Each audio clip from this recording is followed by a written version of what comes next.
네, 오늘 주신 하나님의 말씀 보도록 하겠습니다. 18장, 창세기 18장 16절에서 33절인데요. 16절에서 26절 그리고 32절에서 33절을 제가 여러분 대신해서 읽도록 하겠습니다.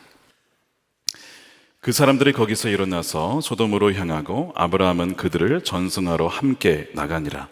여호와께서 이르시되 내가 하려는 것을 아브라함에게 숨기겠느냐? 아브라함은 강대한 나라가 되고 천하 만민은 그로 말미암아 복을 받게 될 것이 아니냐. 내가 그로 그 자식과 권색에게 명하여 여호와의 도를 지켜 의와 공도를 행하게 하려고 그를 택하였나니 이는 나 여호와가 아브라함에게 대하여 말한 일을 이루려 함이니라. 여호와께서 또 이르시되 소돔과 고모라에 대한 부르짖음이 크고 그 죄악이 심히 무거우니 내가 이제 내려가서 그 모든 행한 것이 과연 내게 들린 부르짖음과 같은지 그렇지 않은지 내가 보고 알려 하노라. 그 사람들이 거기서 떠나 소돔으로 향하여 가고 아브라함은 여호와 앞에 그대로 섰더니 아브라함이 가까이 나와 이르되 주께서 의인을 악인과 함께 멸하려 하시나이까? 그 성중에 의인 50명이 있을지라도 주께서 그곳을 멸하시고 그 50 의인을 위하여 용서하지 아니하시리이까? 주께서 이같이 하사 의인을 악인과 함께 죽이시면 부당하오며 의인과 악인을 같이 하심도 부당하니이다. 세상을 심판하신 이가 정의를 행하실 것이 아니니까. 여호와께서 이르시되 내가 만일 소돔 성읍 가운데에서 의인 50명을 찾으면 그들을 위하여 온 지역을 용서하리라. 32절입니다. 아브라함이 또 이르되 주는 노하지 마옵소서. 내가 이번만 더 아뢰리이다. 거기서 10명을 찾으시면 어찌하려 하시나이까? 이르시되 내가 10명으로 말미암아 멸하지 아니하리라. 여호와께서 아브라함과 말씀을 마치시고 가시니 아브라함도 자기 곳으로 돌아갔더라. 아멘. 하나님의 말씀입니다.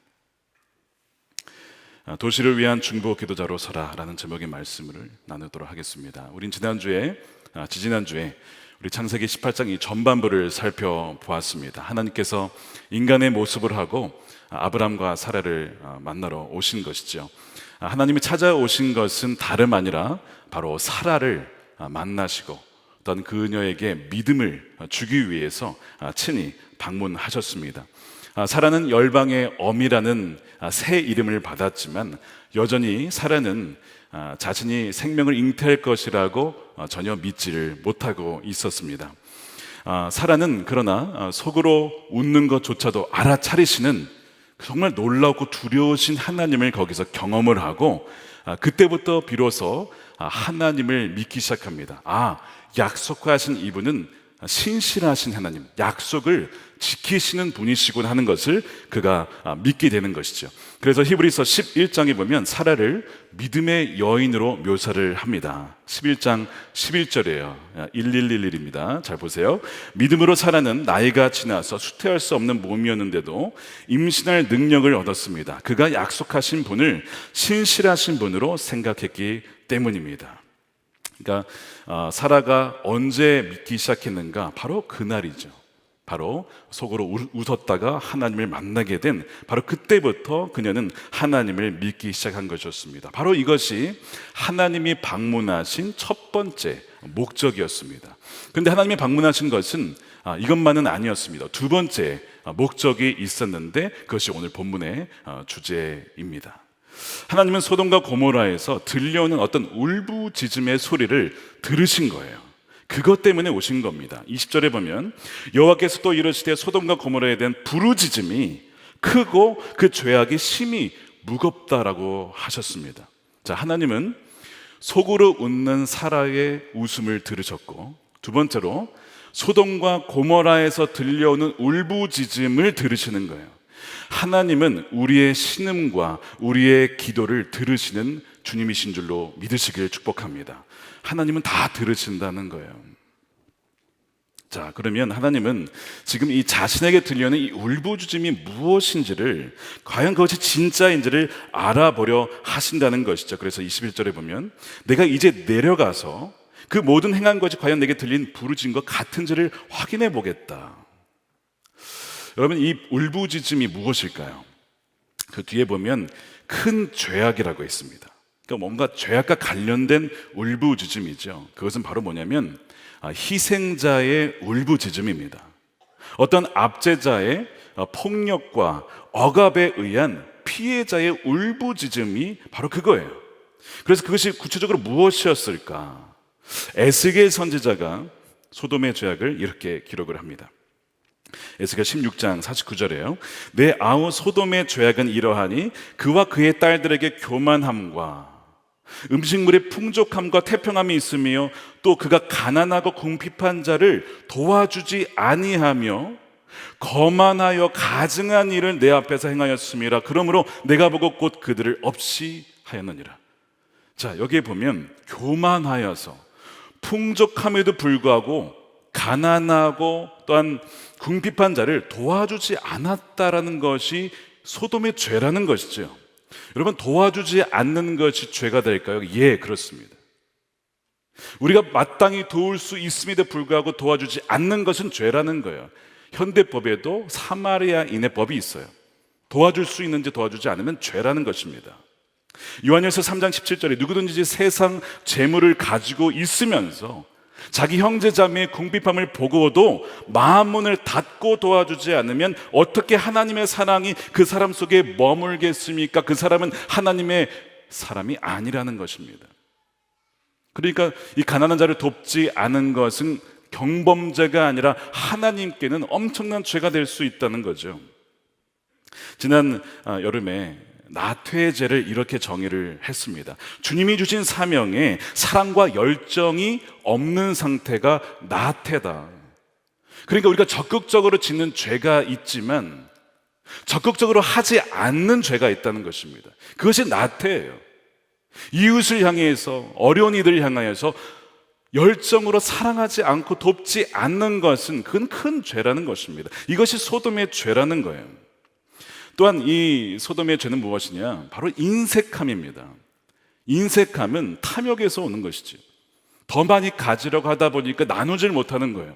그래서 어려운 사람들을 보고도 내 것을 주지 못하는 이 인색함은 바로 탐욕에서 온다는 것입니다. 부자와 나사로 이야기에서 그럼 부자가 무슨 죄를 저질렀죠? 특별히 뭐 죄를 저지른 것 같지 않아요. 그의 죄는 그의 집 앞에 있었던 그 거짓 나사로를 보고도 도와주지 않은 나태와 탐욕과 근본적으로 교만의 죄라는 것이죠. 왜 교만이냐? 이 모든 것이 내 능력으로 얻었다라고 하는 생각하는 것. 그래서 내가 지금 이 모든 부를 누릴 만한 자격이 있다라고 생각하는 것이 교만이죠. 이것이 소돔의 죄였다는 것이에요. 초대 교부 중에 대바실리우스라고 하는 분이 있습니다. 그가 강도가 누구냐? 이 강도를 이렇게 정의했어요. 강도란 청지기로서 하나님께 위탁받은 것을 자신의 소유물이라고 여기는 사람입니다. 그러니까 우리가 가지고 있는 모든 것이 하나님이 주신 것인데 그것이 마치 내 것인 양 생각하는 자들은 다 강도라는 것입니다. 왜냐? 하나님이 주신 것인데, 하나님의 것인데 내 것이라고 생각하는 것은 하나님의 것을 빼앗은 강도라는 것이죠. 그 사람이 탐욕스러운 사람이고 강도라는 것입니다. 그래서 그 바실루스가 이런 얘기를 합니다. 그대가 숨겨둔 그 빵은 굶주린 이들이 먹어야 할 빵이며 그대의 옷장에 처박아 놓은 옷은 헐벗은 사람들이 입어야 할 옷입니다. 그대의 신발장에서 썩고 있는 신발은 맨발로 다니는 이들이 신어야 할 신이고 그대의 금고에 숨겨둔 돈은 가난한 사람들이 먹고 살아야 할 돈입니다. 따라서 그렇게 많이 도와줄 수 있는데도 도와주지 않는 것은 그대가 그만큼 그 사람들에게 죄를 짓는 것입니다. 얼마나 부끄럽습니까? 강도가 다른 자가 아니라 나누지 않는 자가 강도라는 것이죠. 그리하여 소돔의 수많은 이들이 굶어 죽어가며 헐벗으며 울부짖는 소리가 하나님께 들리고 있었던 것입니다. 소돔의 죄는 교만의 죄, 나태의 죄, 탐욕의 죄, 이 모든 것이 얽혀 있었던 것이죠.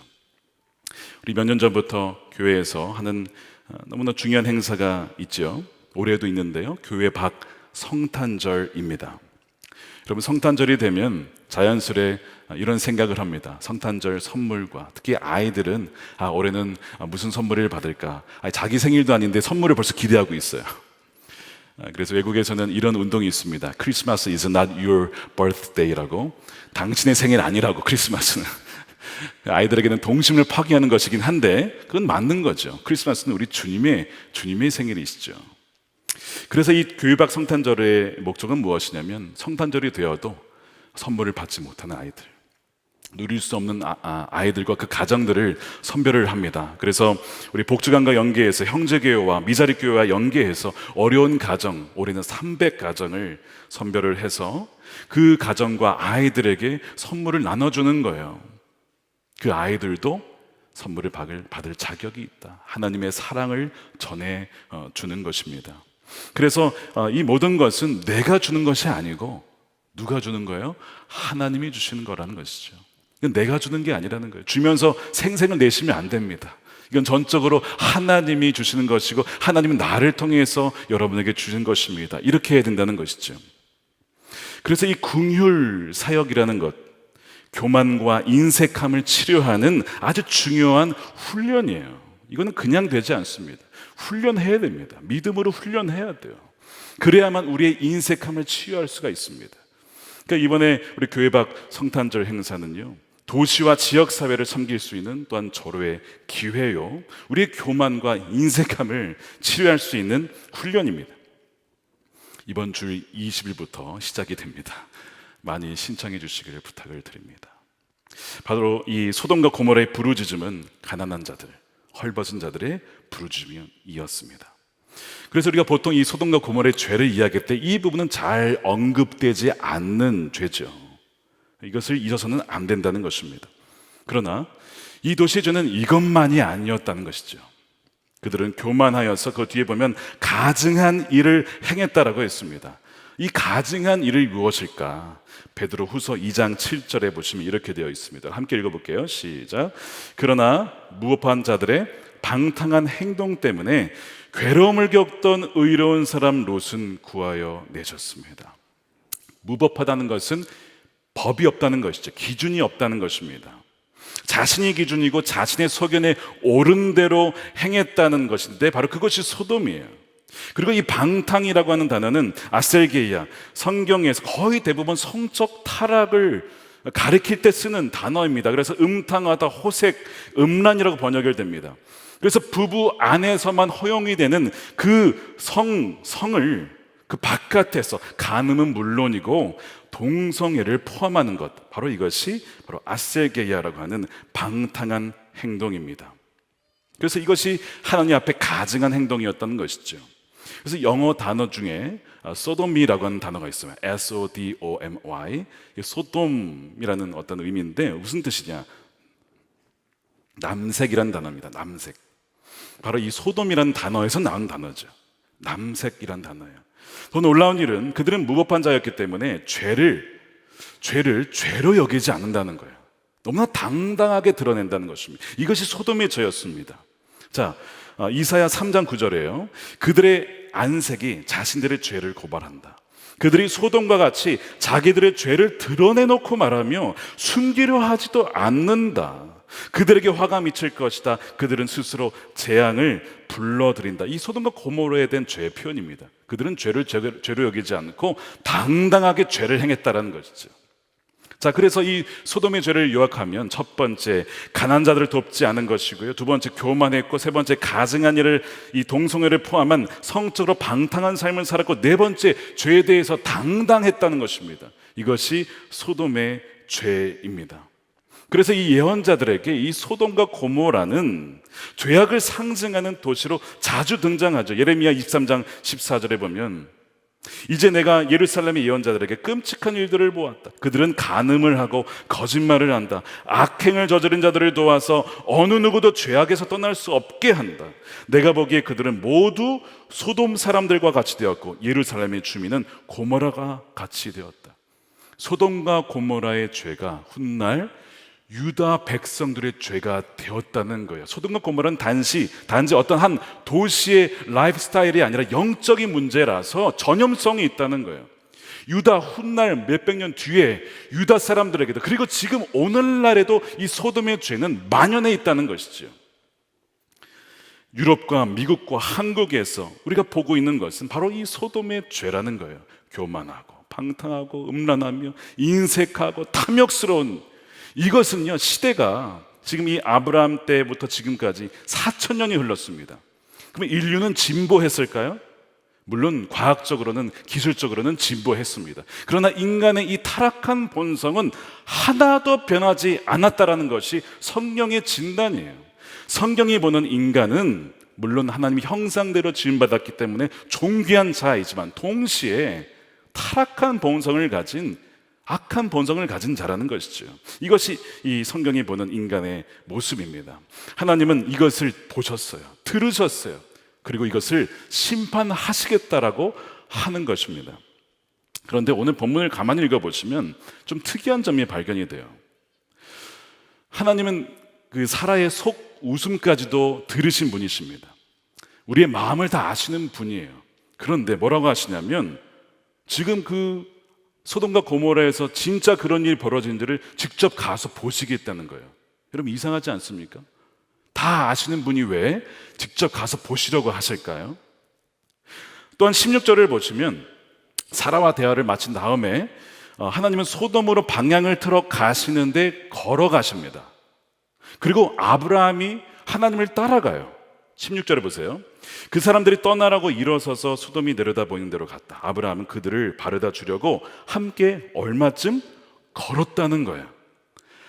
아브라함이 하나님과 동행을 합니다. 그리고 하나님도 아브라함과 함께 걷습니다. 여러분, 하나님이 어디 가실 때 걸어가실 분이 아닙니다. 하나님이 뭐가 아쉬워서 걸어가십니까? 날아가시면 되죠. 아니면 그냥 순간 이동하시면 되죠. 근데 왜 하나님이 걸어가실까요? 여러분, 잘 생각해 보세요. 하나님이 걸어가시는데 아브라함이 따라오나 이렇게 보는 거죠. 그리고 그냥 멸하시면 되는데, 내가 앞으로 이런 일은 할 거야, 지금 소돔에 그런 일이 있었대, 굳이 그런 일들을 아주 시시콜콜 아브라함에게 왜 말씀을 하시는 것일까? 이상하지 않습니까? 하나님은 날아가실 수 있는 분이 걸어가십니다. 그러니까 하나님이 우리와 동행하신다. 우리가 하나님과 동행한다는 것은요, 엄밀히 말하면 하나님이 우리와 동행해 주시는 겁니다. 하나님은 너무 빠르셔서 우리가 따라갈 수가 없어요. 어떤 때는 너무 느리셔서 우리가 더 앞서갈 때도 있어요. 답답해 할 때도 있습니다. 그러니까 우리가 하나님과 동행할 수 있는 것은 전적으로 그분이 우리에게 맞춰주시는 거예요. 자, 그래서 말씀드린 대로 이상하게 걸어가시고 이런저런 다 말씀을 하시는데, 왜 그러냐?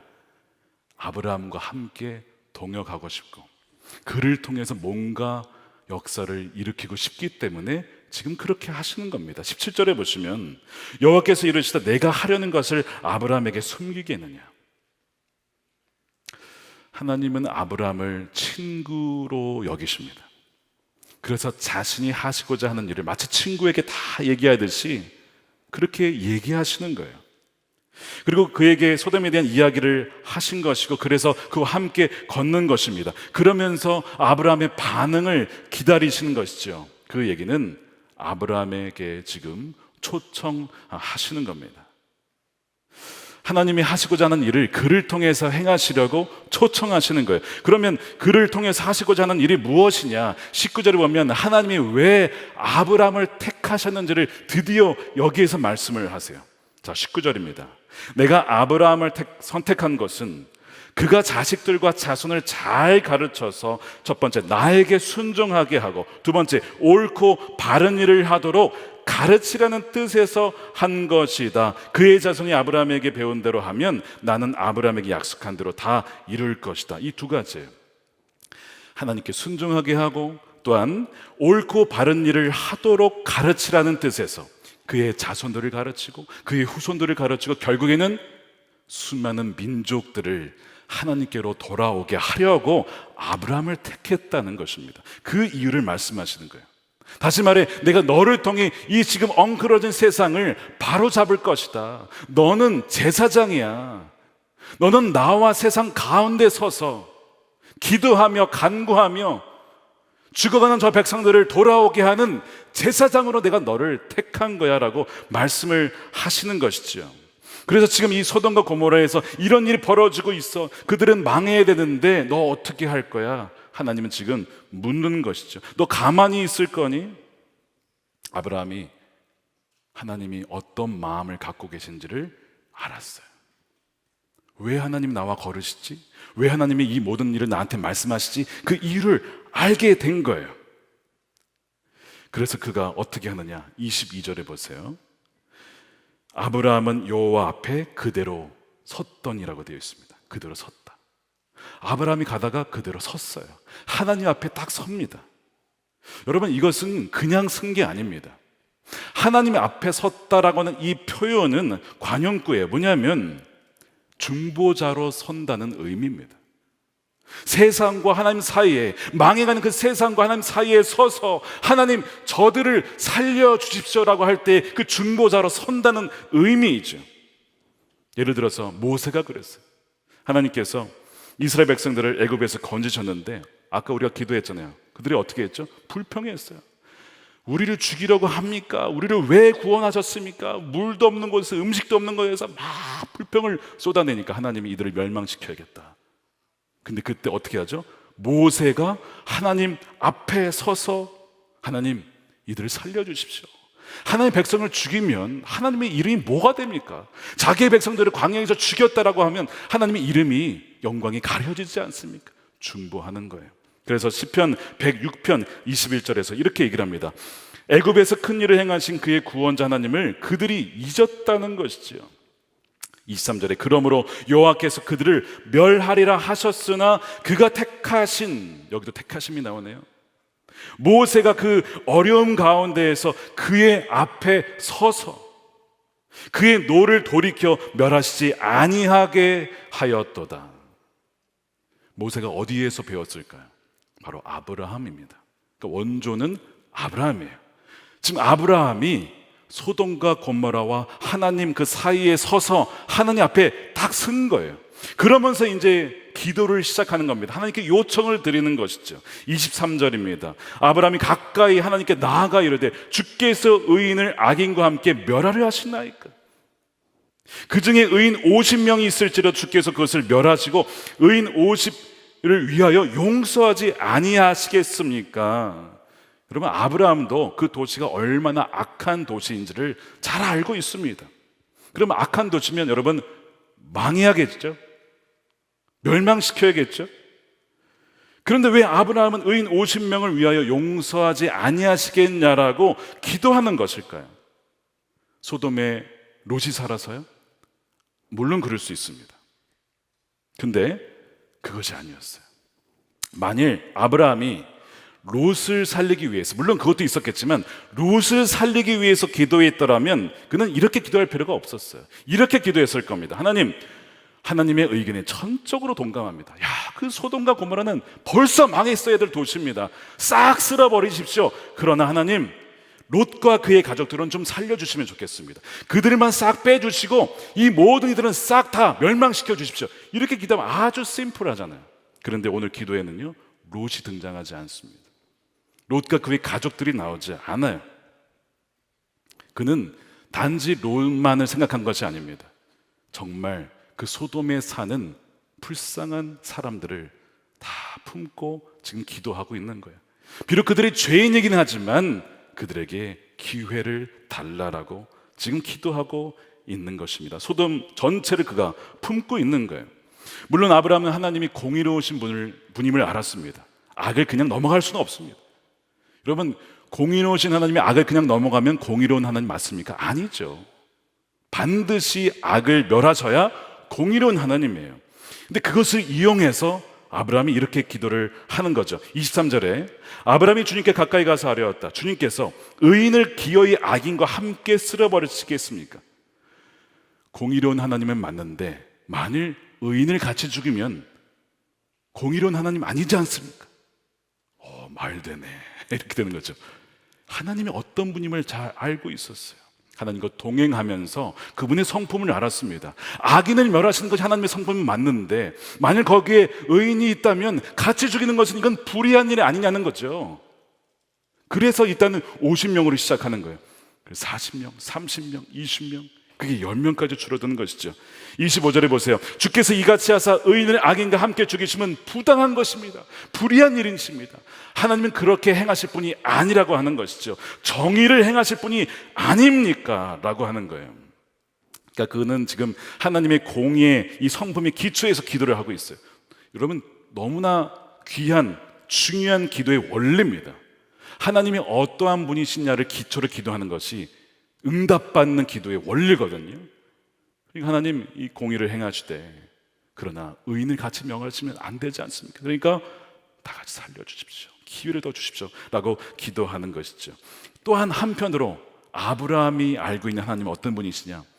공의의 하나님일 뿐만 아니라 은혜로운 하나님, 자비의 하나님이신 것을 알고 있었어요. 자, 18절에서 하나님이 내가 왜 너를 택했는지를 쫙 얘기했습니다. 내가 너를 택한 것은 너가 아이들을 또 후손들을 잘 가르쳐서 그들이 나를 순종하게 하고 정말 옳고 바른 것이 무엇인지를 잘 가르칠 수 있을 것이라고 내가 믿어서 너를 택한 거야 라고 말씀하셨죠. 그때 아브라함이 어떻게 반응했습니까? 하나님 잘 보셨네요. 제가 그런 아주 적격한 사람입니다. 아유, 하나님 보는 눈이 있으시네. 이렇게 반응했습니까? 아니라는 거예요. 그는 자신이 자격이 없다는 것을 너무나 잘 알고 있었어요. 여러분, 지금 우리 아브라함을 쭉 살펴봤잖아요. 아브라함의 모습이 어땠습니까? 믿는 것 같다가 더 믿지 않고, 뭔가 좀 두려운 일이 발생하면 애굽으로 냅당 도망가고, 다시 돌아왔다가 다시 회개한 것 같아서 이번엔 좀 믿나 싶으면 이번엔 또한 하갈을 통해서 아이를 낳으려고 하고, 뭐 엘리에스를 통해서, 그러니까 이 모든 아브라함의 행동은 사실상 하나님을 굉장히 무시하고 믿지 않는 사실 죄악된 행위였습니다. 하나님을 얼마나 우습게 여기셨으면 아브라함이 이렇게 행동했을까요? 그러니까 자기는 전혀 자격이 없는 사람이에요. 그런데 하나님이 어떻게 해주셨어요? 기다려주셨어요. 참아주셨어요. 떠나지 않으시고 계속 찾아와 주시는 거예요. 저는 아브라함이 참 바보 같은 짓을 참 많이 했지만, 죄송하지만 하나님의 사랑이 꼭 바보 같은 사랑 같아요.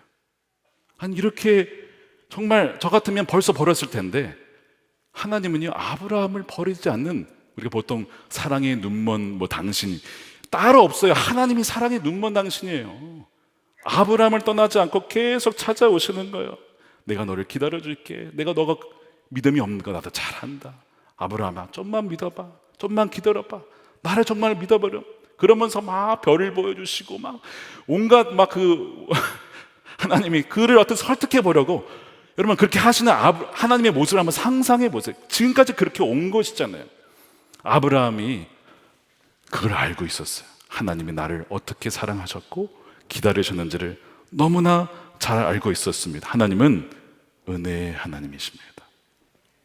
죄가 있다고, 믿지 않는다고 멸망시키시는 그런 하나님이 아닌 것을 아브라함은 잘 알고 있었던 것이죠. 여러분, 우리가 지금까지 살아있는 것이 우리가 죄가 하나도 없는 의인이라서 살아있는 것일까요? 아마 그렇게 생각하시는 분은 아마 한 분도 없으실 겁니다.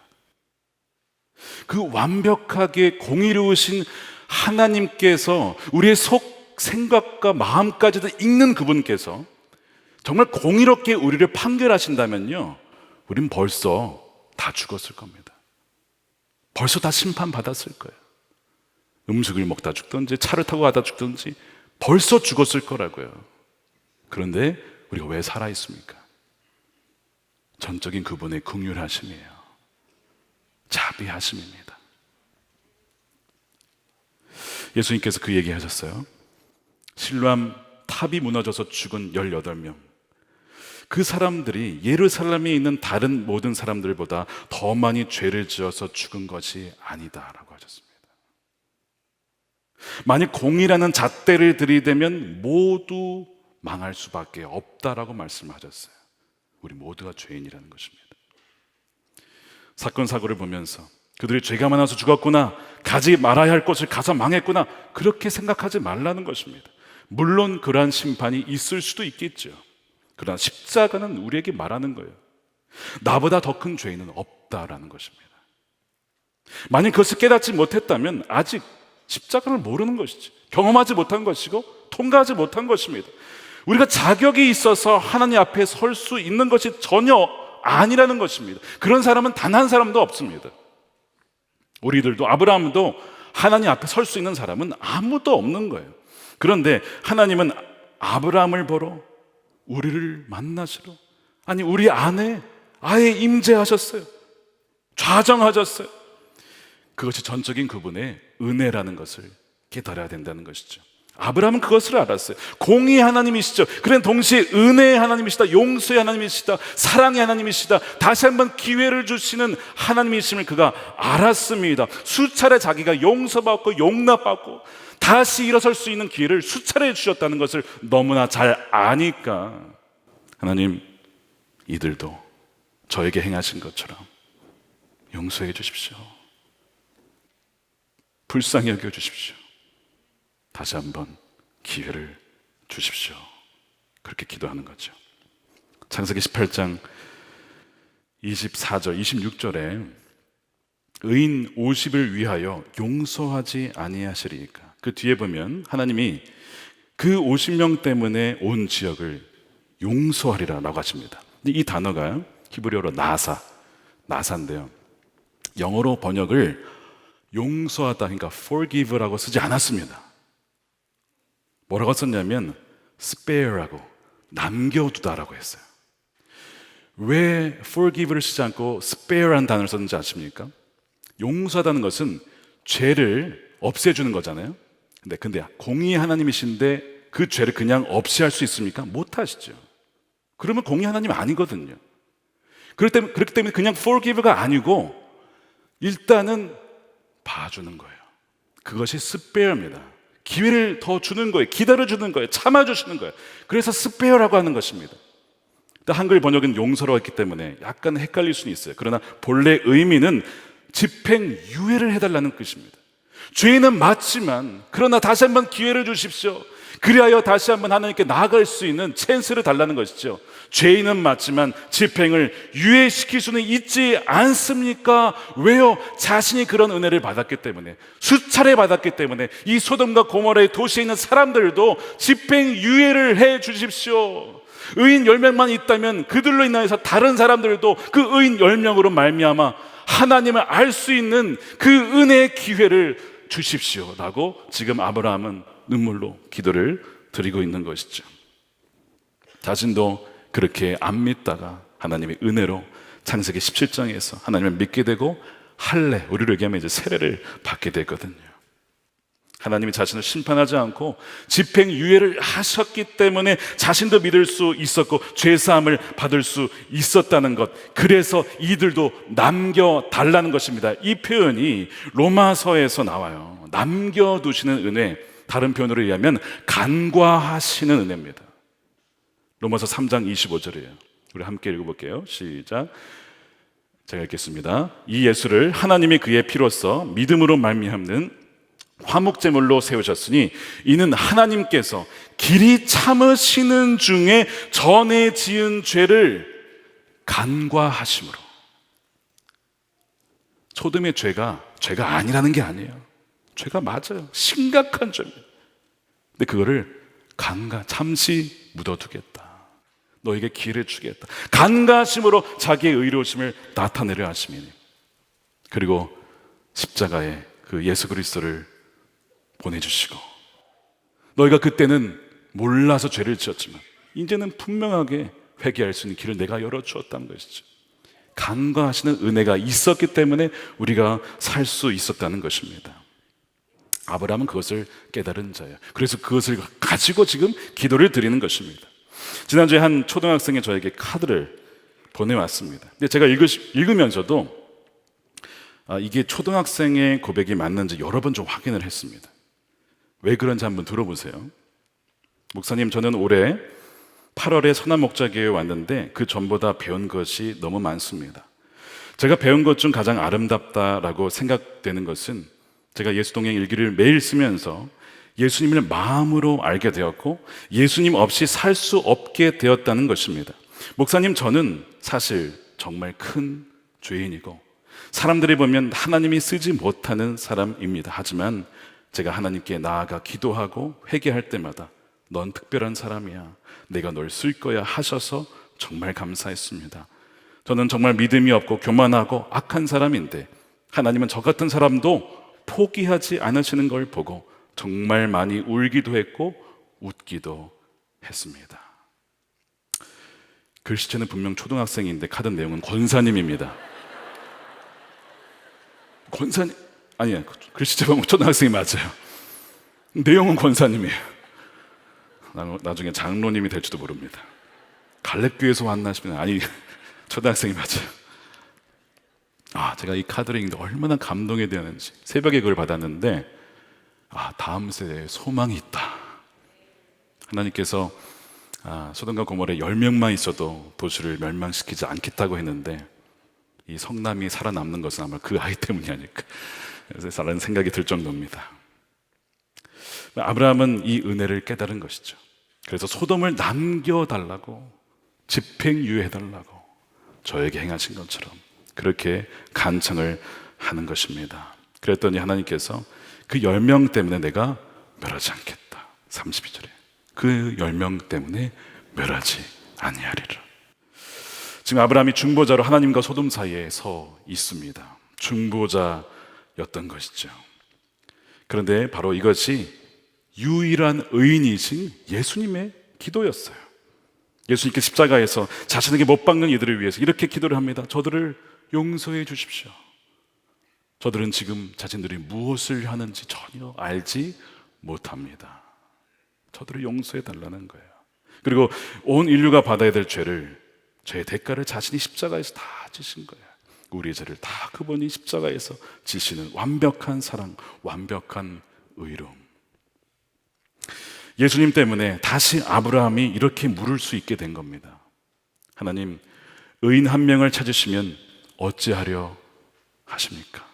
의인 한 명 때문에 멸하지 않으시겠습니까?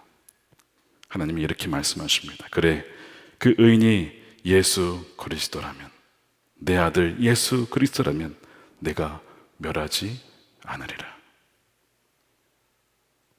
우리는 유일한 의인이시자 궁극적인 중보자이신 예수님으로 인하여서 멸망당하지 않을 수 있는 것입니다. 그 의인 한 명을 인해서, 예수님으로 인하여서 악인들도 변화될 수 있음을 우리 하나님은 아시기 때문에 집행유예를 하시는 거죠. 그래서 예수님은 진정한 대제사장으로서 우리와 하나님 사이를 중보하신 바로 분이셨어요. 그래서 히브리서 7장 25절에 이렇게 기록합니다. 그러므로 자기를 힘입어 하나님께 나아가는 자들을 그는 온전히 구원하실 수 있으니 이는 그가 항상 살아계셔서 그들을 위하여, 우리를 위하여 간구하심이라. 지금 아브라함의 이 모습은 누구를 가리키고 있는 거예요? 바로 예수님을 가리키고 있는 거예요. 아브라함은 예수님을 보여주는 바로 표본이었던 것이죠. 자, 그런데 여러분, 이 아브라함이 중보자였고 궁극적인 중보자는 바로 예수님이신데, 그렇기 때문에 그분을 믿는 자들에게는 어떤 사명이 있느냐? 바로 하나님과 도시 사이에 서서 기도하는 중보 기도자의 사명이 있는 거예요. 이것은 정말 그 은혜를 깨달은 자만이 할 수 있는 바로 사명, 기도의 사명입니다. 이사야 62장 7절이에요. 우리 이것도 함께 읽어보겠습니다. 시작. 예루살렘이여, 내가 너의 성벽 위에 파수꾼을 세우고 그들로 하여금 주야로 계속 잠잠하지 않게 하였느니라. 너희 여호와로 기억하시게 하는 자들아, 너희는 쉬지 말며 또 여호와께서 예루살렘을 세워 세상에서 찬성을 받게 하시기까지 그러시지 못하시게 하라. 여러분, 예루살렘은 도시입니다. 그리고 성벽은 바로 이 도시의 외곽에 있는 것이죠. 도시에서 도시를 위해 기도하라는 거예요. 그래서 그 도시가 하나님을 찬양하여 그 도시를 말미암아 온 열방이 하나님을 찬양할 때까지 하나님께 기도를 멈추지 말라라고 하는 말씀입니다. 우리가 도시를 위해서, 또한 우리 사람들을 위해서 어떻게 기도해야 할까요? 소돔 사람들이 그렇게 악행을 저지른 것은 그들의 영의 눈이 가리워져 있기 때문에, 아니, 그들의 영이 죽어 있기 때문에 그렇습니다. 죄가 얼마나 무서운 것인지, 하나님을 떠난 상태가 얼마나 무서운 것인지, 그들이 지금 어디를 향하고 있는지 그들이 지금 전혀 눈을 볼 수가 없기 때문에 그렇다는 거예요. 그러니까 얼마나 불쌍한 자들입니까? 아브라함도 과거에는 자신에게 믿음의 눈이 없었어요. 그렇기 때문에 지금 이 소돔 사람들의 행태 역시도 긍휼의 눈으로 바라보는 거죠. 그들이 보지 못해서 그런 것입니다라고 지금 기도를 드리는 거예요. 그들을 불쌍히 여겨달라고 기도하는 것입니다. 마귀가 우리를 얼마나 속이는지. 마귀가 쓰는 두 가지 무기가 있어요. 무기라기보다는 도구입니다. 하나는 속이는 저울입니다. 뭘 속이느냐? 죄가 가볍다라고 속입니다. 거짓말, 속이는 거, 우리 입술로 불평하는 거, 나태, 이 모든 것이 별것 아니라고 속이는 저울을 쓰고 있어요. 너 그거 괜찮아. 그 정도는 괜찮아. 이게 속이는 저울이에요. 두 번째 도구는 속이는 시계가 있습니다. 야, 아직 하나님을 찾기는 너무 이른 거 아니야? 야, 지금 벌써 그렇게 뜨겁게 가려고 하지 마. 나중에 믿어도 괜찮아. 십자가의 감도 알지? 마지막에 예수 믿고 낙원 갔잖아. 평생 즐기고 하다가 그때 예수 믿으면 돼. 이게 뭐예요? 속이는 시계입니다. 또 한편으로는 하나님께 나가기는 너무 늦은 거 아니야? 너무 늦었다는 거예요. 지난주에 어떤 간증하신 분이 너무 늦게 와서 죄송합니다. 그런 게 어디 있어요? 늦은 게 어디 있어요? 지금이라도 온 것이 얼마나 감사합니다. 이런 식으로 마귀는 우리를 속인다는 거예요. 몇 년 전에 우리 교회에도 젊은이 교회 간증하러 왔던 분이라고 합니다. 이 박위라고 하는 형제인데요. 그 위라클이라고 하는 책을 출판을 했어요. 키가 큰 아주 건장한 청년이었습니다. 근데 그가 얼마나 이 쾌락이 좋았든지 하나님을 믿으면서도 이 쾌락을 포기할 수가 없었대요. 그래서 그가 한 번은 토요일 날 술을 진창 마신 다음에 주일날 그래도 교회에 나왔어요. 그리고 믿음이 있는 친구예요. 나와서 예배를 드리는데 이렇게 기도를 드렸대요. 하나님, 저는 세상의 쾌락을 포기할 수 없습니다. 하나님, 저는 교회 반 그리고 세상 반 회색 크리스천으로 살겠습니다. 하나님, 그러다가 제가 나이가 들어서 죽을 때가 되었을 때 그때 완전 하나님께 돌아갈게요. 이거를 예배당에서 육성으로 소리를 내어서 기도를 한 거예요. 대단하죠? 이 믿음이 있는 겁니까 없는 겁니까? 이거 잘 모르겠어요. 회색 크리스천으로 자기 살겠대요. 그렇게 기도를 드렸는데 이제 뭐 집안에서 이제 잘 살았기 때문에 뭐 유학도 가고 공부도 잘했고 직장도 뭐 정규 직원이 됐어요. 얼마나 좋아요. 그러니까 막 술 파티를 벌이는 거예요. 또 회사에서 축하 파티 한다고 술을 마시는데 어느 정도를 마셨냐면 필름이 끊기도록 마신 거죠. 필름이 끊겼습니다. 그래서 깨어났는데 어디서 일어났냐면 병원에서 일어난 거예요. 전신마비가 된 채로 뒷목이 부러졌어요. 사고를 당한 겁니다. 믿어지지 않더래요.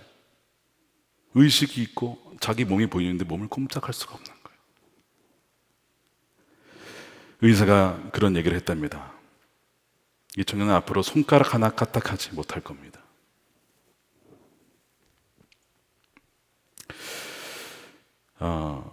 이 청년에게 그러니까 왜 술을 마셨냐 이렇게 정죄해야 할까요?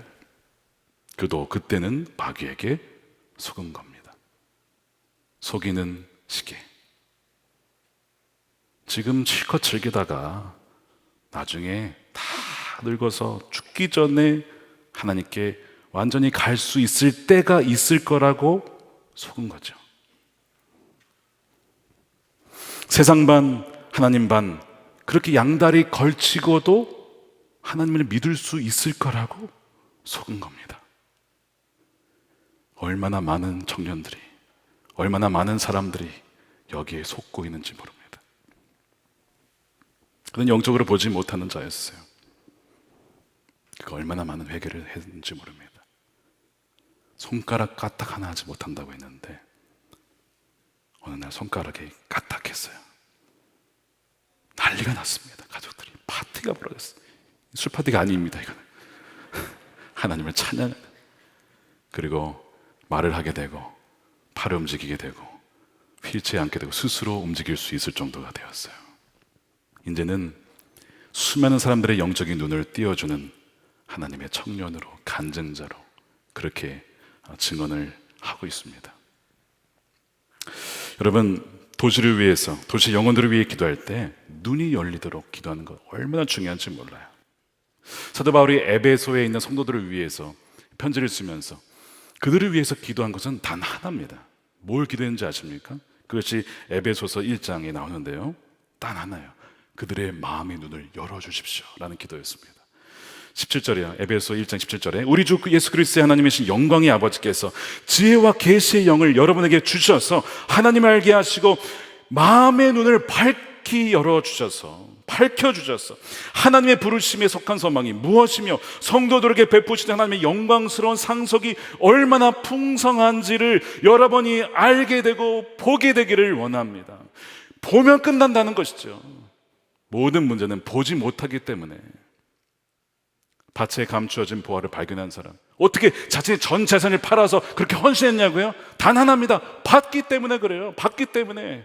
그것이 얼마나 풍성한지, 예수 그리스도 안에 모든 보화가 있다는 것을 받기 때문에 자신의 모든 것을 팔아서 샀다는 거예요. 원인은 단 하나입니다. 받다는 것이죠. 그래서 사도 바울은 에베소 교인들을 위하여서 보게 해달라고, 저들의 눈을 열어달라고, 엘리사가 그 사환을 위해서 눈을 열어달라고 기도하는 거잖아요.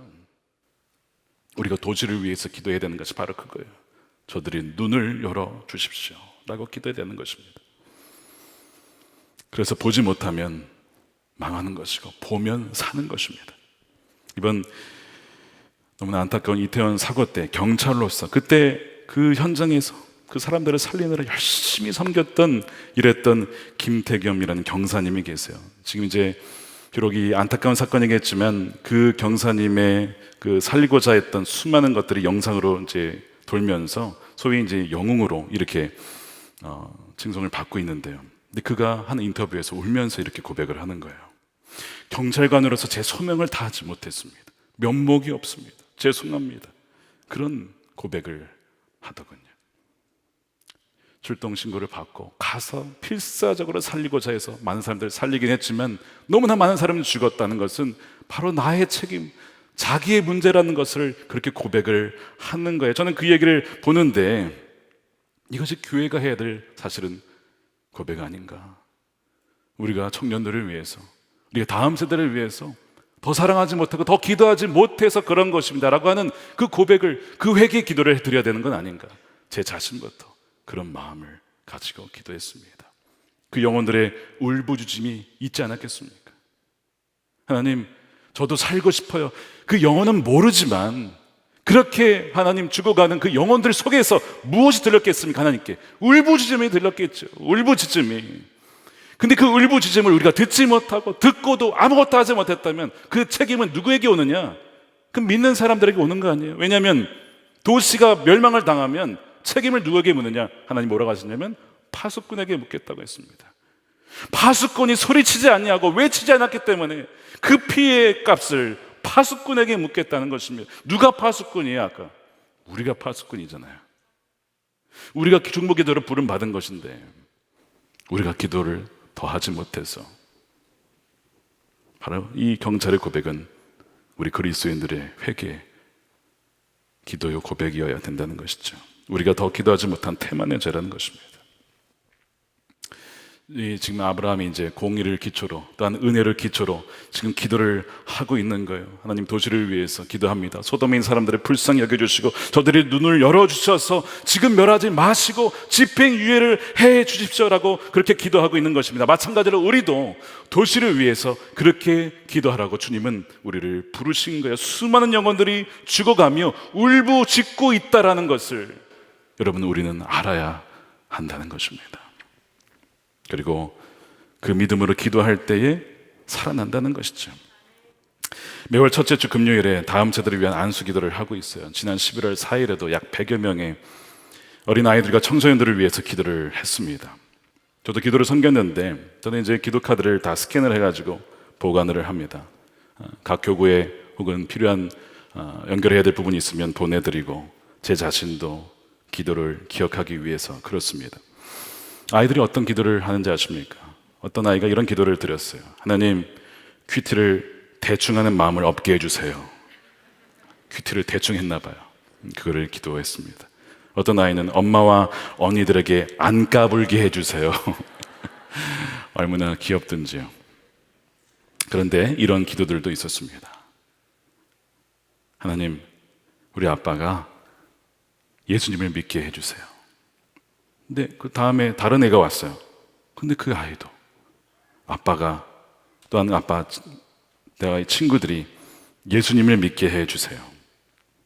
아니, 무슨 기도 제목이, 자기 기도 제목은 없고 아빠를 위한 기도 제목이 있는 거예요. 작은 아브라함 같다라는 생각이 들었습니다. 지금 이 아브라함의 이렇게 긴 기도 중에 아브라함 자신을 위한 기도가 있습니까? 없어요. 순전히 그 악한 소돔 사람들을 위해 기도하고 있습니다. 근데 지금 이 아이들도 아니 기도 제목 내라 했더니 자기 아빠 구원해 달라고 기도하고 있는 거예요. 생각보다 많은 가정이 아빠 없이 혹은 엄마 없이 부모 없이 그렇게 나오는 가정들이 상당히 많습니다. 그 아이들이라고 아빠와 함께 예배 드리고 싶지 않을까요? 성탄절에 나도 어떤 가정들처럼 엄마 아빠하고 함께 예배하고 싶어. 왜 그런 마음을 갖지 않겠어? 그러니까 하나님, 우리 아빠 예수님 믿게 해주세요. 그렇게 기도를 드린 것이죠. 제가 그 기도를 받고 눈물로 기도했습니다. 하나님, 이 아이의 믿음의 기도를 들어주십시오. 믿음의 기도를 들어주십시오. 작은 아브라함이 여기 서 있습니다. 믿지 않는 아빠와 하나님 사이에서 뭘 할 수 있겠어요? 아이가 할 수 있는 것은 살아계신 하나님께 아빠를 살려달라고 기도하는 것이죠. 우리의 기도는 도시를 넘어 나라를 위해, 특히 북한과 선교를 위해서 기도해야 합니다. 엘렌 로스 선교사님이라고 계세요. 한국 예수전도단을 세우신 오대원 목사님의 사모님입니다. 그분이 책을 쓰셨는데요. 엘렌 로스 선교사님이 기쁨의 여정이라는 책입니다. 귀장 출판사에 나왔는데 거기에 보면 이 오대원 목사님이 1979년 2월 24일에 친구들과 함께 기도하던 중에 보았던 환상에 대한 내용이 여기에 기록이 되어 있습니다. 어떤 내용이었냐면 한반도가 보이는데 북쪽은 마른 뼈같이 먼지가 많았고 남쪽은 아주 크기는 하지만 속이 썩어 있는 감처럼 보이더라는 겁니다. 그러니까 왜 남한이 썩고 있는가? 하나님께서 남한은 열매를 많이 주셨다는 거예요. 그런데 그리스도인들이 북한을 위해 중보하지 않고 북한을 원수로 여기기 때문에 썩어가고 있다. 하나님이 한국에게 교회도 주시고 부흥도 주시고 경제력도 주신 것은 왜 그러냐? 북한을 위해 중보하라고 주신 것인데 북한을 원수로 여기고 미워하더라는 것이죠. 심지어 그리스도인들이 북한을 사탄의 영역으로 여기고 두려워하면서 하나님께서 북한 땅에 부흥을 가져오실 것을 믿지 않고 있다라는 것을 보여주셨다는 겁니다. 그게 첫 번째 환상이에요. 두 번째 환상은 남한과 북한의 가지가 드리워져 있어요. 이렇게 아주 큰 나무입니다. 그 뿌리의 한쪽은 성령의 물인 바다에, 또 한쪽은 하나님의 말씀의 땅에 박혀 있었는데 한 번도 저녁을 아우르는 큰 부흥을 보내실 것을 보여주신 것입니다. 그래서 그 나무가 열매들을 덮였는데요, 누가 그 나무를 탁 흔드니까 그 열매가 어디에 떨어졌느냐? 일본, 중국, 러시아에 떨어지면서 알래스카와 대양 남쪽까지 그 열매가 떨어지더래요. 그러니까 지금 이 분단의 문제는 북한의 죄, 그리고 북한의 죄도 죄지만 그런 북한을 미워하고 북한을 위해 기도하지 않는 한국의 문제이기도 하다라는 것이죠. 바꿔 말하면 북한과 중국과 일본과 이 선교의 키는 대한민국에 달려있다 라고 하는 것을 본 거예요. 그래서 남한을 위해서, 북한을 위해서 기도해야 된다는 것입니다. 아까 읽은 이사 62장에 보면 예루살렘이 나와요. 세상에서 찬송을 받기까지 하나님으로 하여금 쉬지 못하시게 하라라고 했죠. 그럼 평양은 동방의 예루살렘이라는 도시입니다.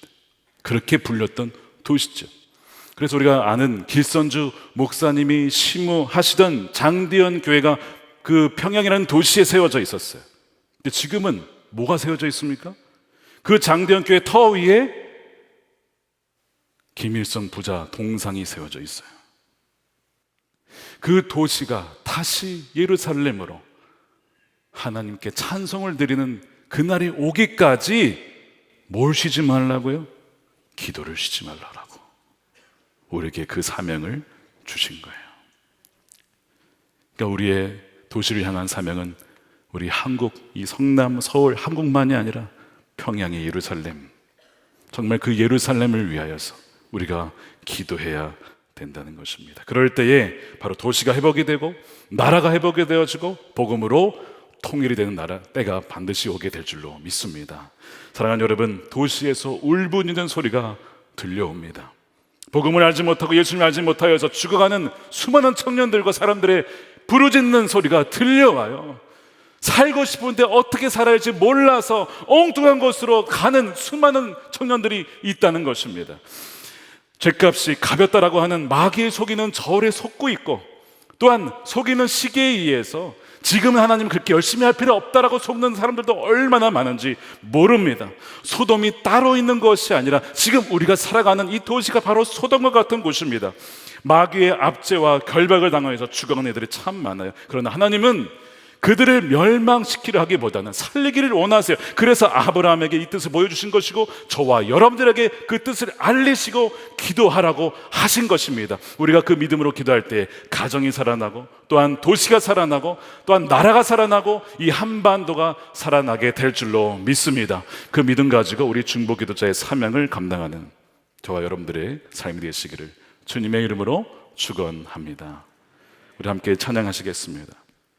우리 찬양하신 후에 우리 기도할 텐데, 나의 백성이라는 찬양을 올려드리면서 이 나라와 민족을 주께서 치유해 주시고, 또 우리가 살아가는 도시와 이 성남과 또한 서울과 여러분들이 살아가는 그 도시를 위하여서 우리 기도하실 때 그 도시에 살아가는 가정들, 파편화된 가정들, 부부가 다 믿지 못하고 한쪽만 믿고, 부모가 다 믿지 못하고 아이들만 믿는 그 가정이 주여 회복되게 해달라고 우리 함께 찬양하신 후에 기도하도록 하겠습니다.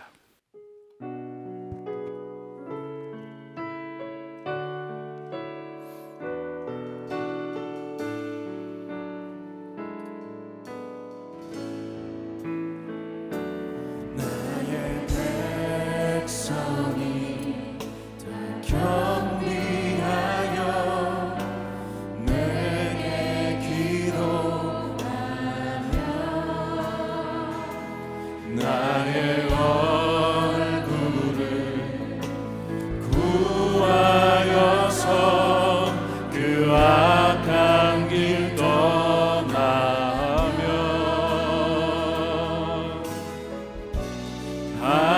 하늘에서 듣고 죄를 사하며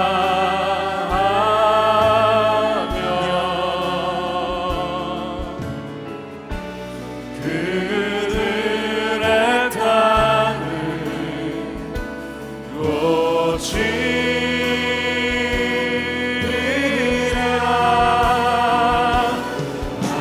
아버지여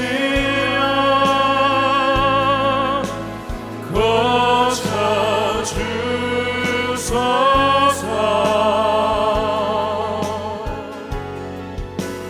이 나라 주의 것 되게 하소서.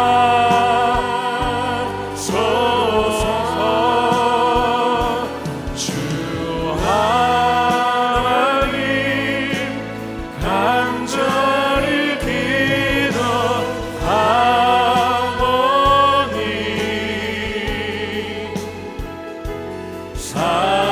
사랑이 땅 새롭게 하소서.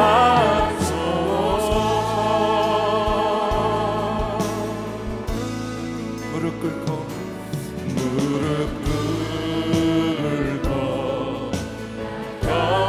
경비하여 주께 기도하리. 주의 얼굴을 구하여서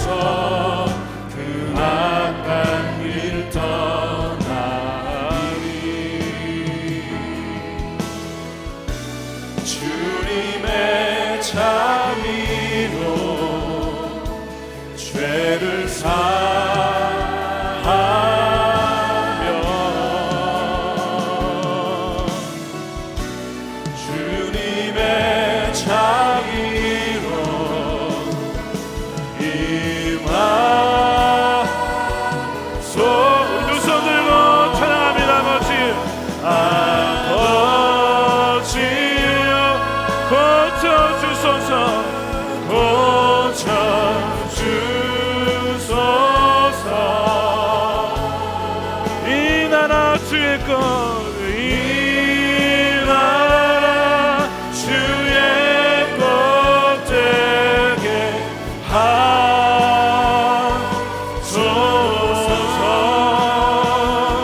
주 하나님 간절히 기도하오니 상한 이 땅 새롭게 하소서. 새롭게 하소서. 다시 한번 아버지여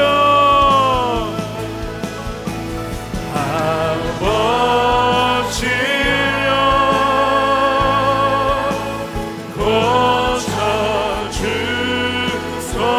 고쳐주소서. 이 나라 주의 것 되게 하소서.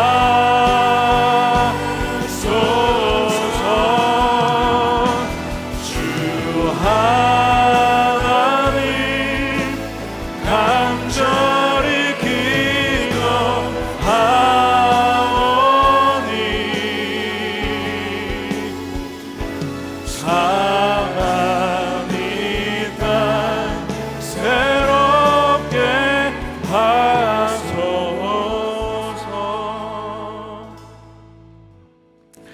우리 첫 번째로 기도하겠습니다. 교만하고 인색하여 가난한 자들을 돕지 않았던 소돔의 죄가 바로 나의 죄였음을 고백합니다. 하나님이 주신 것들을 내 것이라고 여기고 하나님이 우리에게 선물로 주신 것인데 다 내 것이라고 생각하고 인색하여 이웃과 함께 나누지 못했던 것을 용서하여 주시고 기꺼이 굶주리고 헐벗고 어려운 이들을 위하여서 함께 나누고 베풀 수 있는 우리가 되게 해달라고 우리 죄를 이 시간 회개하면서 우리 주여 한번 외치고 함께 기도하도록 하겠습니다. 주여 그렇습니다. 하나님 아버지 소돔의 죄가 많은 나의 죄임을 이 시간 고백합니다. 하나님 나누지 못하고 인색하여 탐욕스러워서 많은 것들을 쌓아놓고 나누지 못했던 것을 주님 이 시간 고백합니다. 그런 사람들이 바로 나이었음을 우리가 바로 그런 소돔의 도시에 살았던 자였음을 이 시간 고백합니다.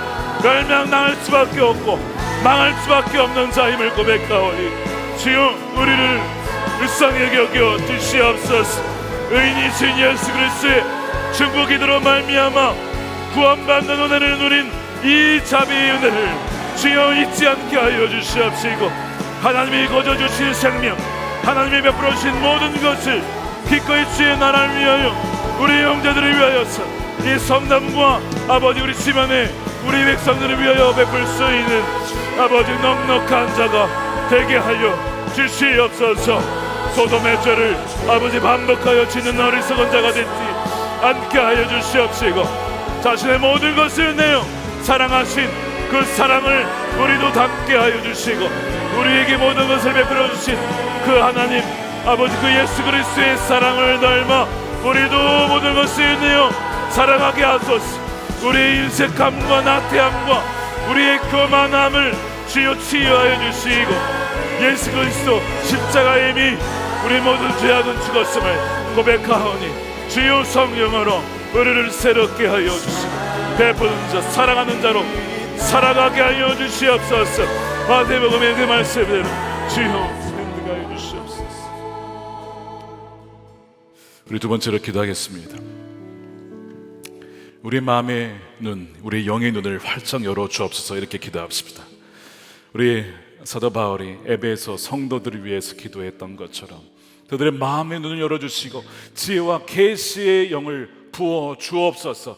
그것을 우리가 우리 자신을 위해서 기도할 뿐만 아니라 또한 동시에 하나님 알지 못하는 이들을 위해서 중보하며 기도하겠습니다. 그들이 그렇게 죄악으로 치달아 나아가는 것은 바로 그들이 보지 못하기 때문입니다. 주님 그들의 눈을 또한 활짝 열어주셔서 주를 보게 해주시고 주님과 동행하여 주시옵시고 성도의 그 풍성한 위협이 무엇인지를 알게 하여 주시옵소서. 주여 한번 외치고 기도하겠습니다. 주여 하나님 그렇습니다. 우리의 눈을 열어주시옵소서. 우리의 가리워진 눈을 활짝 열어주시옵소서. 아버지 기업의 풍성함을 보게 하여 주시고 밭에 감추어진 부활을 보게 하여 주시고 발견하게 하여 주시고 우리의 모든 인생을 걸고 예수 그리스도라는 그 보활에 우리의 올인할 수 있는 우리의 삶이 되게 하여 주시옵소서. 속이는 아버지 저울같이 아버지 말미암아 속임을 당하는 수많은 이들이 있습니다. 불쌍한 그 영혼들을 아버지 살려주시옵소서. 아버지 이 세상 믿지 않는 그 신이 저들을 가리고 속이고 아버지들을 지옥에 멸망하는 곳으로 데려갑니다. 주여 살게 하소서. 깨우쳐 주시옵소서.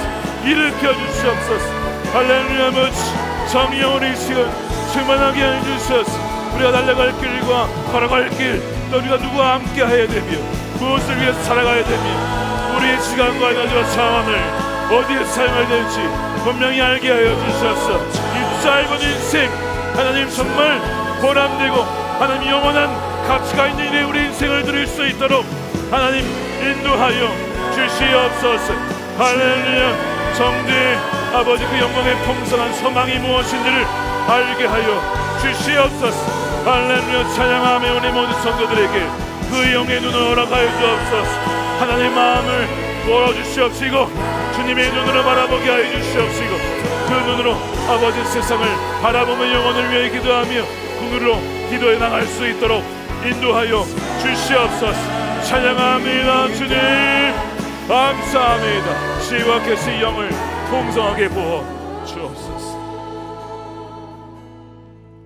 우리 마지막으로 우리 기도하기 전에 여러분 오늘도 우리 강단에 나오셔서 중보 기도자로서 오늘은 제단에서 기도하시길 바랍니다. 하나님과 또 여러분들이 기도하시는 그 분들 그 영혼들의 사이에 서서 굳건히 서서 하나님 앞에 그들의 죄를 또한 대신 회개하며 그들이 알지 못해서 그렇습니다 라고 기도하시기를 축복합니다. 또한 오늘 안수 받으실 분들도 우리 세 번째 기도 후에 나오시면 여러분들을 위해서 기도해 드리겠습니다. 세 번째, 도시를 향한 우리의 중보기도의 사명이 있으면 여러분 잊지 마시길 바랍니다.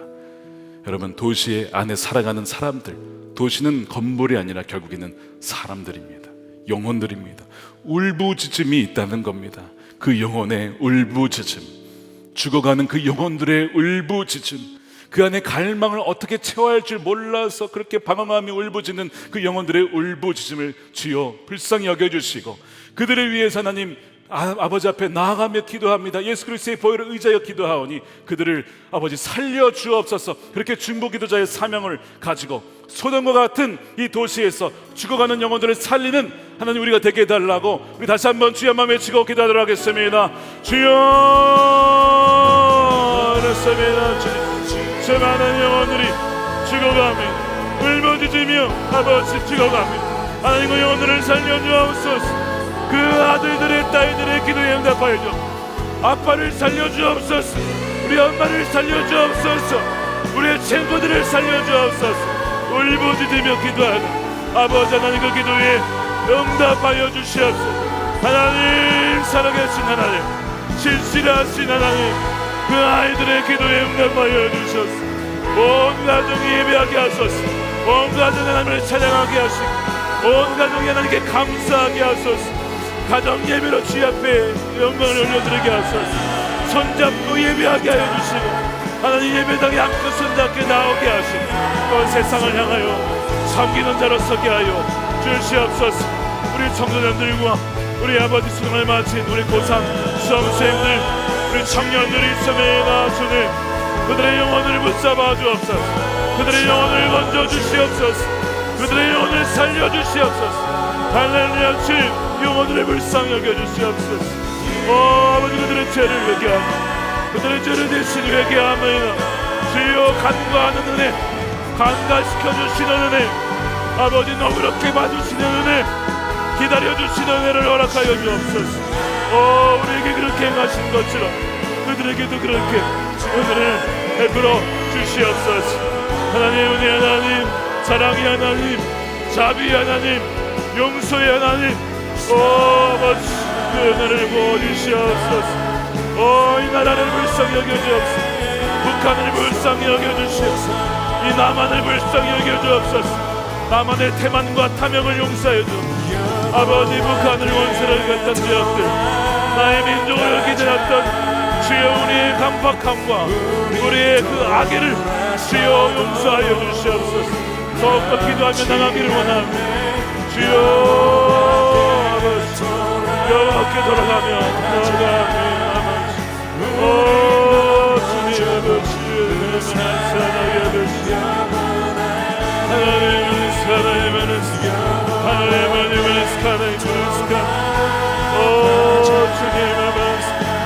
주님의 아버지 복지하시고 주님이 또한 우리 대제사장 되시고 우리 모든 죄를 사하시고 아버지여 구원하여 모두 다 완전히 구원하실 수 있으면 그러므로 우리는 내 보좌 앞에 담대히 나가 그 영혼들을 시 앞에 올려드리며 주님 구원하여 주시옵소서.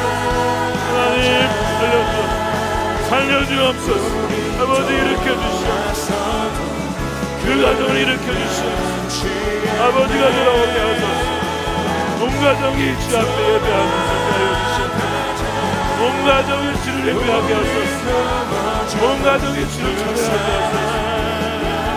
아버지 우리 아이들의 믿음의 기도를 들어주시옵소서. 하나님 그 영혼을 살려주시옵소서. 그 영혼을 살려주시옵소서.